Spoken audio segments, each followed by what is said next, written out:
अस्सलाम वालेकुम सत श्री अकाल सारे सुनने वाਲਿਆਂ ਨੂੰ। मेरा नाम नासिर ढिल्लों। ਅਸੀਂ ਇੱਕ ਛੋਟਾ ਜਿਹਾ ਵੈਬ ਚੈਨਲ ਪੰਜਾਬੀ ਲਹਿਰ ਦੇ ਚੈਨਲ ਦੇ ਨਾਂ ਤੋਂ ਚਲਾਈਦਾ। ਸੋ ਇੱਕ ਸਿੱਖ ਮੁਸਲਿਮ ਜਾਂ ਪੰਜਾਬ ਨੂੰ ਲੈ ਕੇ ਜਾਂ ਪੰਜਾਬੀਅਤ ਨੂੰ ਲੈ ਕੇ ਥੋੜ੍ਹਾ ਜਿਹਾ ਉਹਦੇ 'ਤੇ ਵਰਕ ਕਰੀਦਾ, ਕੋਸ਼ਿਸ਼ ਕਰੀਦੀ ਆ ਵੀ ਲੋਕਾਂ ਦੇ ਵਿੱਚ ਆਪਸ ਵਿੱਚ ਇੰਟਰੈਕਸ਼ਨ ਪੈਦਾ ਕੀਤੀ ਜਾਵੇ। ਜਿਹੜੀ ਸਾਡੀਆਂ ਕੌਮਾਂ ਦੇ ਵਿੱਚ ਜਿਹੜੀ 70 ਵਰ੍ਹਿਆਂ ਤੋਂ ਇੱਕ ਥੋੜ੍ਹੀ ਜਿਹੀ ਕੁੜੱਤਣ ਜਿਹੀ ਪਾਈ ਜਾਂਦੀ ਸੀ, ਉਹਨੂੰ ਜਿਹੜੀ ਕਿ ਪਹਿਲੋਂ ਨਹੀਂ ਸੀ ਹੈ, ਉਹਨੂੰ ਵੀ ਮੁਕਾਉਣ ਦੀ ਕੋਸ਼ਿਸ਼ ਕਰੀਦੀ ਆ। ਸੋ ਅੱਜ ਕੱਲ੍ਹ ਦਾ ਇੱਕ ਇਸ਼ੂ ਜਿਹੜਾ ਸਾਡੀ ਇੱਕ ਨਨਕਾਣਾ ਸਾਹਿਬ ਤੋਂ ਸਿੱਖ ਕੁੜੀ ਦੀ ਕਨਵਰਸ਼ਨ ਦਾ ਸਾਹਮਣੇ ਮਸਲਾ ਆਇਆ। ਮੁਖਤਲਿਫ ਮੀਡੀਆ ਚੈਨਲਸ, ਜੇ ਆਪਾਂ ਚੜ੍ਹਦੇ ਪੰਜਾਬ ਦੇ ਮੀਡੀਆ ਦੀ ਗੱਲ ਕਰੀਏ ਤਾਂ ਉਹਨੂੰ ਵੀ ਬੜਾ ਪੇਸ਼ ਕੀਤਾ ਜਾ ਰਿਹਾ। ਸੋ ਅਸੀਂ ਅੱਜ ਇਕੱਠੇ ਹੋਏ ਸਾਂ। ਮੈਨੂੰ ਬਹੁਤ ਸਾਰੇ ਲੋਕਾਂ ਦੇ ਮੈਸੇਜ ਆਏ, ਮੈਨੂੰ ਮੈਂਸ਼ਨ ਕੀਤਾ। ਫਿਰ ਪਾਕਿਸਤਾਨ ਦੇ ਵਿੱਚ ਜਿਹੜੇ ਸੋਸ਼ਲ ਮੀਡੀਆ ਐਕਟਿਵਿਸਟ ਨੇ ਉਹਨਾਂ ਦੀਆਂ ਵੀ ਕਾਲਸ ਆਈਆਂ, ਮੈਸੇਜਸ ਆਏ। ਸੋ ਅਸੀਂ ਜਿਹੜੇ ਸਾਡਾ ਸਿੱਖ ਭਾਈਚਾਰਾ ਜਿਹੜਾ ਪਾਕਿਸਤਾਨ ਦੇ ਵਿੱਚ ਆਬਾਦ ਆ, ਉਹਨਾਂ ਦੇ ਇਸ ਦੁੱਖ ਨੂੰ ਅਗਰ ਅਸੀਂ ਸਮਝਦੇ ਹਾਂ ਕਿ ਇਹਦੀ ਜ਼ਬਰਦਸਤੀ ਜਿਹੜੀ ਕਨਵਰਸ਼ਨ ਜਿਵੇਂ ਸੁਣਨ 'ਚ ਆ ਰਹੀ ਹੈ ਕਰਵਾਈ ਗਈ ਹੈ, ਅਸੀਂ ਉਹਦੇ ਬਿਲਕੁਲ ਐਂਟੀ ਹਾਂ। ਬੀਇੰਗ ਮੁਸਲਿਮ ਅਸੀਂ ਇਸਲਾਮ ਇਸ ਗੱਲ ਦੀ ਬਿਲਕੁਲ ਮਨਾਹੀ ਕਰਦਾ ਕਿ ਕਿਸੇ ਨੂੰ ਜ਼ਬਰਦਸਤੀ ਉਹਦਾ ਧਰਮ ਜਿਹੜਾ ਵਾ ਬਦਲਾਇਆ ਜਾਵੇ, ਉਹਨੂੰ ਕਨਵਰਟ ਜਿਹੜਾ ਜ਼ਬਰਦਸਤੀ ਕੀਤਾ ਜਾਵੇ। ਅਗਰ ਤਾਂ ਇਹ ਜ਼ਬਰਦਸਤੀ ਹੈ ਤਾਂ ਅਸੀਂ ਸਾਰੇ ਮੁਸਲਮਾਨ ਭਾਈ ਜਿਹੜੇ ਆਪਣੇ ਸਿੱਖ ਕਮਿਊਨਿਟੀ ਦੇ ਨਾਲ ਖੜ੍ਹੇ ਹਾਂ।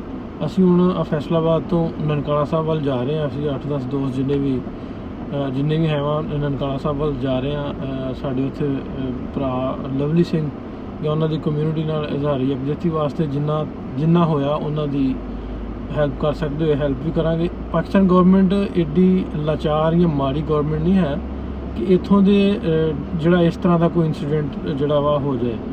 ਇਹ ਅਗਰ ਤੇ ਇਸ ਤਰ੍ਹਾਂ ਦਾ ਹੋਇਆ ਤਾਂ ਗੌਰਮੈਂਟ ਜਾਂ ਸਾਡੇ ਜਿਹੜੀਆਂ ਅਦਾਰੇ ਨੇ, ਸਿਕਿਉਰਿਟੀ ਅਦਾਰੇ ਨੇ, ਉਹ ਪੂਰੀ ਤਰ੍ਹਾਂ ਇਹਦੀ ਜਾਂਚ ਕਰ ਰਹੇ ਨੇ। ਉਹ ਬੰਦੇ ਵੀ ਸੁਣਨ 'ਚ ਆਇਆ ਕਿ ਕੱਲ੍ਹ ਦੇ ਫੜੇ ਗਏ ਨੇ। ਹੋਪਫੁਲੀ ਸਾਡੀ ਗੌਰਮੈਂਟ ਇਹਨੂੰ ਇੱਥੇ ਐਕਸ਼ਨ ਜਿਹੜਾ ਜ਼ਬਰਦਸਤ ਐਕਸ਼ਨ ਲਏਗੀ ਅਤੇ ਇਸ ਪ੍ਰੋਬਲਮ ਨੂੰ ਸੋਲਵ ਕਰੇਗੀ। ਅਤੇ ਮੈਂ ਫਿਰ ਇੱਕ ਵਾਰੀ ਦੱਸਦਾ ਜਾਵਾਂ ਕਿ ਇਸਲਾਮ ਦੇ ਵਿੱਚ ਬਿਲਕੁਲ ਮਨਾ ਕੀਤਾ ਗਿਆ ਕਿ ਇਸ ਤਰ੍ਹਾਂ ਜ਼ਬਰਦਸਤੀ ਕਿਸੇ ਦਾ ਵੀ ਧਰਮ ਨਹੀਂ ਬਦਲਾਇਆ ਜਾ ਸਕਦਾ। ਅਗਰ ਉਹਨੇ ਜ਼ਬਰਦਸਤੀ ਇਸ ਤਰ੍ਹਾਂ ਕੀਤਾ ਜਾਂ ਜ਼ਬਰਦਸਤੀ ਉਹਨਾਂ ਨਾਲ ਵਿਆਹ ਕਰਾਇਆ ਅਤੇ ਉਹ ਨਾ ਉਹਦਾ ਇਸਲਾਮ 'ਚ ਮੈਂ ਕਹਾਂਗਾ ਕਿ ਉਹ ਦਾਖਲ ਹੋਏ, ਨਾ ਉਹਨਾਂ ਦਾ ਵਿਆਹ ਹੋਇਆ, ਜਿੰਨੀ ਦੇਰ ਉਹਨਾਂ ਦੀ ਰਜ਼ਾਮੰਦੀ ਸ਼ਾਮਲ ਨਹੀਂ ਹੋਏਗੀ ਉਨੀ ਦੇਰ ਤੱਕ ਦੋਵੇਂ ਕੰਮ ਨਹੀਂ ਹੋ ਸਕਣਗੇ। ਸੋ ਮੈਂ ਰਿਕੁਐਸਟ ਕਰਦਾ ਕਿ ਪਾਕਿਸਤਾਨ ਦੇ ਵਿੱਚ ਜਿੰਨੇ ਵੀ ਦੋਸਤ ਸਾਨੂੰ ਵੇਖਦੇ ਸੁਣਦੇ ਆ ਜਾਂ ਉਹ ਸਮਝਦੇ ਆ ਕਿ ਇਹ ਗਲਤ ਹੋਇਆ, ਸਾਡੀ ਮਾਈਨੋਰਿਟੀ, ਸਾਡੀ ਸਿੱਖ ਕਮਿਊਨਿਟੀ ਨਾਲ ਗਲਤ ਹੋਇਆ, ਉਹ ਆਓ ਸਾਡੇ ਨਾਲ, ਆਪਾਂ ਨਨਕਾਣਾ ਸਾਹਿਬ ਚੱਲਦੇ ਹਾਂ। ਉਹਨਾਂ ਦੀ ਹੈਲਪ ਵਾਸਤੇ ਜਿੰਨਾ ਹੋ ਸਕਿਆ, ਜੇ ਆਪਾਂ ਮੋਰਲੀ ਕਹੀਏ ਜਾਂ ਜਿਸ ਤਰ੍ਹਾਂ ਵੀ ਉਹਨਾਂ ਦੀ ਸਪੋਰਟ ਕਰ ਸਕਦੇ ਹੋਈਏ, ਅਸੀਂ ਉਹਨਾਂ ਦੀ ਸਪੋਰਟ ਕਰਾਂਗੇ।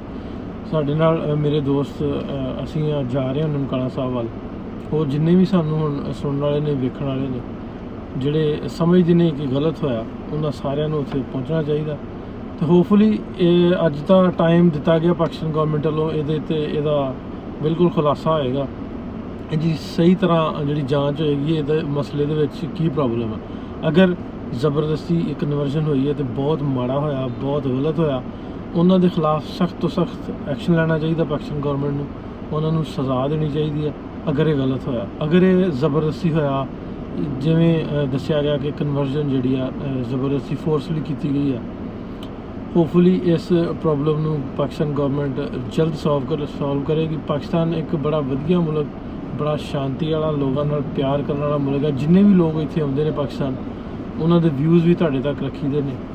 ਇਸ ਤਰ੍ਹਾਂ ਦੇ ਕੁਝ, ਜੇ ਆਪਾਂ ਗੱਲ ਕਰੀਏ, ਕੁਝ ਮਾੜੇ ਲੋਕ ਵੀ ਹਰ ਥਾਂ 'ਤੇ ਪਾਏ ਜਾਂਦੇ ਨੇ। ਉਹ ਜ਼ਰੂਰੀ ਨਹੀਂ ਹੈ ਮੁਸਲਮਾਨ ਹੈ ਜਾਂ ਸਿੱਖ ਹੈ ਜਾਂ ਈਸਾਈ ਹੈ, ਹਿੰਦੂ ਜਾਂ ਕ੍ਰਿਸਚਨ ਹੈ, ਉਹ ਮਾੜੇ ਲੋਕ ਸਾਰੇ ਥਾਵਾਂ 'ਤੇ ਪਾਏ ਜਾਂਦੇ ਨੇ। ਸੋ ਉਮੀਦ ਕਰਦੇ ਹਾਂ ਕਿ ਇਸ ਤਰ੍ਹਾਂ ਦਾ ਕੋਈ ਵੀ ਇੰਸੀਡੈਂਟ ਇਨ ਫਿਊਚਰ ਨਾ ਹੋਵੇ। ਇਹਦੇ ਵਿੱਚ ਜੇ ਆਪਾਂ ਗੱਲ ਕਰੀਏ ਤਾਂ ਟਾਰਗੇਟ ਵੀ ਕੀਤਾ ਗਿਆ ਕਿ ਸਿੱਖ ਮੁਸਲਿਮ ਭਾਈਚਾਰੇ ਨੂੰ ਜਾਂ ਕਰਤਾਰਪੁਰ ਕੋਰੀਡੋਰ ਨੂੰ ਬੰਦ ਕਰਨ ਦੀ ਵੀ ਇਹ ਸਾਜ਼ਿਸ਼ ਜਿਹੜੀ ਆ ਹੋ ਸਕਦੀ ਆ। ਉਹਦੇ 'ਤੇ ਵੀ ਪਾਕਿਸਤਾਨ ਗੌਰਮੈਂਟ ਜਾਂ ਸਾਰੇ ਡਿਪਾਰਟਮੈਂਟ ਜਿਹੜੇ ਨੇ ਉਹਦੀ ਵੀ ਜਾਂਚ ਕਰ ਰਹੇ ਨੇ। ਆਇਆ ਕਿ ਇਸ ਤਰ੍ਹਾਂ ਦਾ ਕੋਈ ਐਲੀਮੈਂਟ ਤਾਂ ਨਹੀਂ ਇਹਦੇ ਵਿੱਚ ਹੈ ਕਿ ਜਿਹੜਾ ਭਾਈਚਾਰਕ ਸਾਂਝ ਵੱਧ ਰਹੀ ਆ ਦੋਵਾਂ ਮੁਲਕਾਂ ਦੇ, ਪੰਜਾਬਾਂ ਦੇ ਵਿਚਕਾਰ, ਜਾਂ ਕਰਤਾਰਪੁਰ ਕੋਰੀਡੋਰ ਖੁੱਲ੍ਹਣ ਜਾ ਰਿਹਾ, ਇੱਕ ਪਿਆਰ ਮੁਹੱਬਤ ਅਮਨ ਦਾ ਪੁਲ ਖੁੱਲ੍ਹਣ ਜਾ ਰਿਹਾ, ਉਸ ਕੋਰੀਡੋਰ ਜਾਂ ਇਹ ਸਾਂਝ 'ਤੇ ਜੇ ਗੱਲ ਆਪਾਂ ਕਰੀਏ ਉਹਨੂੰ ਨੁਕਸਾਨ ਪਹੁੰਚਾਉਣ ਦੀ ਤਾਂ ਨਹੀਂ ਕੋਸ਼ਿਸ਼ ਕੀਤੀ ਜਾ ਰਹੀ। ਪ੍ਰੋਬੇਬਲੀ ਮੇਰਾ ਜਿਹੜਾ ਖਿਆਲ ਹੈ ਉਹ ਇਹਦੇ ਵਿੱਚ ਇਹ ਐਲੀਮੈਂਟ ਜਿਹੜਾ ਵਾ ਇਹ ਫੈਕਟ ਜਿਹੜੇ ਵਾ ਜ਼ਰੂਰ ਜਿਹੜੇ ਹੋਣਗੇ। ਸੋ ਇਹਨਾਂ ਫੈਕਟਸ ਨੂੰ ਵੀ ਆਪਾਂ ਮੱਦੇਨਜ਼ਰ ਰੱਖਦੇ ਹੋਇਆ ਇਹਨਾਂ ਲੋਕਾਂ ਨੂੰ ਜਿਹੜੇ ਇਸ ਤਰ੍ਹਾਂ ਦਾ ਚਾਹੁੰਦੇ ਨੇ, ਕੁਛ ਕੂਵਤਾਂ ਇਸ ਤਰ੍ਹਾਂ ਦੀਆਂ ਹੈ ਨੇ ਮੁਲਕੀ ਜਾਂ ਗੈਰ ਮੁਲਕੀ, ਸਾਡੇ ਗੈਰ ਮੁਲਕੀ ਕੂਵਤਾਂ ਜਿਹੜੀਆਂ ਉਹ ਚਾਹੁੰਦੀਆਂ ਨੇ ਕਿ ਕੋਰੀਡੋਰ ਨਾ ਖੁੱਲ੍ਹੇ ਜਾਂ ਇਹਨਾਂ ਦੀ ਆਪਸ ਦੇ ਵਿੱਚ ਪੰਜਾਬੀਆਂ ਦੀ ਸਾਂਝ ਨਾ ਵਧੇ, ਉਹਨਾਂ ਨੂੰ ਮੂੰਹ ਤੋੜ ਆਪਾਂ ਜਵਾਬ ਦੇਣਾ। ਇਹ ਕੋਰੀਡੋਰ ਜਾਂ ਜਿਹੜੀ ਸਾਂਝ ਆ, ਏਕਤਾ ਵਾ, ਇਹਨੂੰ ਆਪਾਂ ਇੱਕ ਪੀਕ ਲੈਵਲ ਤੱਕ ਲੈ ਕੇ ਜਾਵਾਂਗੇ।